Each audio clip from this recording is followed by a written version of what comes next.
Vous êtes-vous déjà demandé d'où provient l'information qu'on trouve sur le web?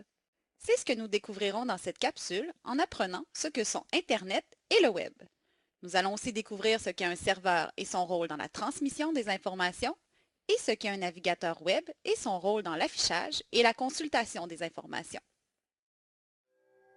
Internet est un grand réseau informatique qui relie entre eux des millions d'ordinateurs sur la planète et qui permet d'accéder au courrier électronique, à la messagerie instantanée et aux pages web. Le web, une abréviation de l'expression World Wide Web en anglais, qu'on appelle aussi la toile, constitue une partie d'Internet. L'information que l'on trouve sur le web est stockée dans des ordinateurs qu'on appelle serveurs. Comme leur nom l'indique, ils rendent service à des ordinateurs clients en leur donnant accès au contenu des pages web, comme des images, des sons, des vidéos ou encore des textes. C'est à l'aide d'un logiciel appelé navigateur qu'on peut afficher le contenu des pages web à l'écran et surfer d'une page à l'autre en cliquant sur les hyperliens. Il existe plusieurs navigateurs. Les plus connus sont Chrome de Google, Firefox de Mozilla, Internet Explorer de Microsoft et Safari d'Apple. Mais il y a des millions de pages web stockées dans les serveurs. Comment fait-on pour trouver une page précise? Une première façon consiste à taper une requête dans un moteur de recherche. Voyons voir.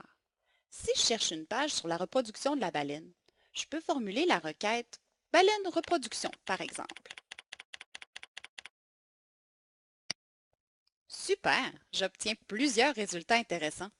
Il ne me reste plus qu'à cliquer sur l'un d'entre eux pour me rendre précisément à la page où je vais trouver des informations pertinentes sur mon sujet de recherche.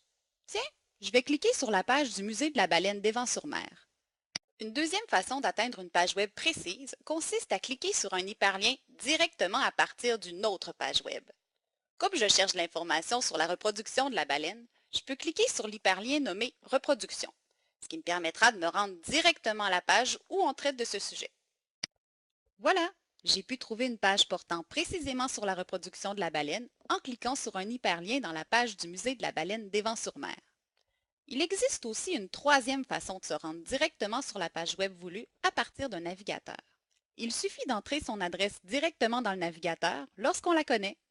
Maintenant que je connais l'adresse web du musée de la baleine d'Évans-sur-Mer, je peux la taper directement dans le navigateur pour accéder à la page www.musée.baleine.ca. Comme je suis sur un site que j'aime et sur lequel je retournerai souvent, je clique sur l'étoile à droite de la zone de saisie du navigateur pour ajouter le site à mes favoris. Il s'affiche alors dans ma barre de favoris et je n'ai par la suite qu'à cliquer dessus pour me rendre au site. Récapitulons. Internet est un réseau informatique mondial. Le web est constitué de l'ensemble des serveurs et des pages qu'ils contiennent. Un navigateur permet d'afficher le contenu d'une page web et de surfer d'une page à l'autre. Chaque serveur et chaque page web possèdent leur propre adresse. Il existe 3 manières de trouver une page web précise. Formuler une requête dans un moteur de recherche et cliquer sur un des résultats, cliquer sur un hyperlien à l'intérieur d'une page web ou encore entrer son adresse directement dans le navigateur.